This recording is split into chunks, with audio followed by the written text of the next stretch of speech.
Hey guys, I'm bringing you a video about the new Google products that were announced today. Google had a special, I wouldn't call it a conference, but just kind of a conference call with some people in a small venue, I believe in California.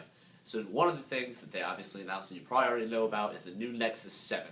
And the first thing they said was it's thinner, narrower, and it's more comfortable in your hand. And it looks like it is.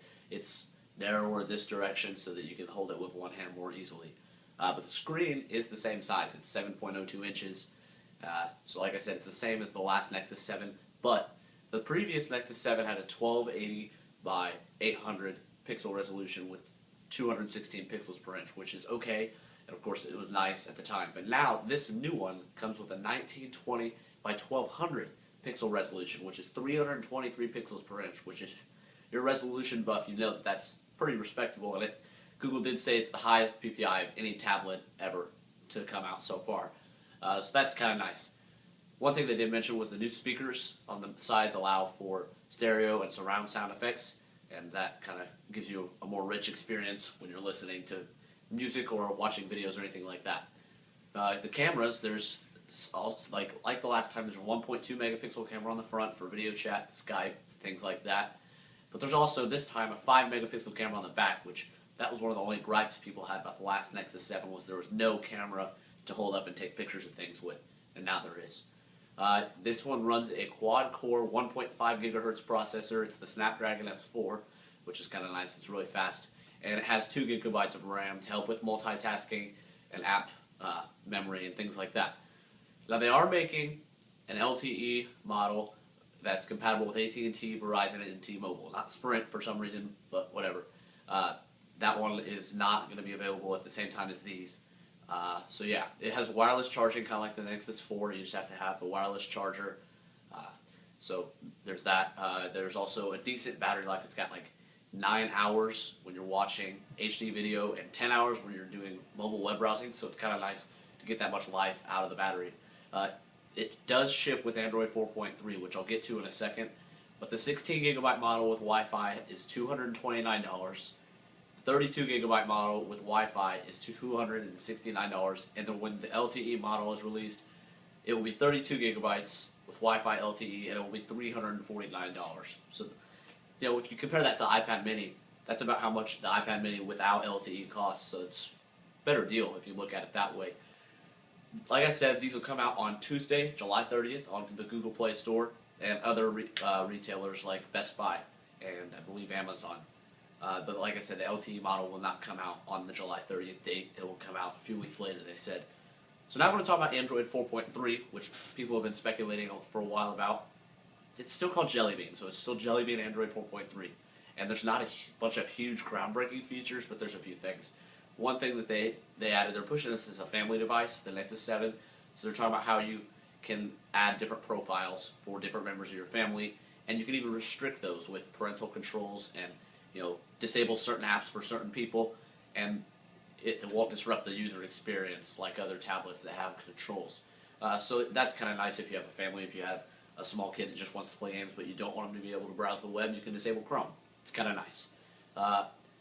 OpenGL 3.0, I don't know much about it, but what I got out of the conference was it adds a lot of detail in games.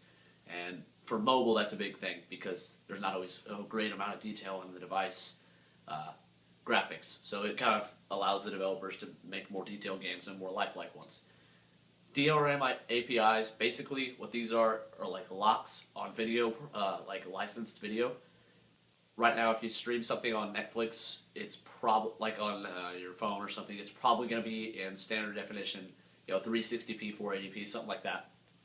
Now, Google's allowing publishers to unlock this with these APIs, and you can stream in Netflix. Netflix is the first one that's going to do it, and you can stream Netflix to your Nexus 7, say, in 1080p Full HD, which is really nice. It's a nice feature to be able to have. Let's see. Update for 4.3 is coming today to Nexus devices, the Galaxy Nexus, the previous Nexus 7, Nexus 4, Nexus 10, anything like that. It's coming today. It'll be pushed out later today. To the Google Play Edition phones, the Galaxy S4 and the HTC One Google Play Edition, that will come out later, they said. They said that's going to be, they'll get Android 4.3 very soon. but it won't come out today. Chromecast was the last thing they announced, and I'm kind of excited about it. It's 2 inches long. It's kind of like, looks like a flash drive with a circle on the end.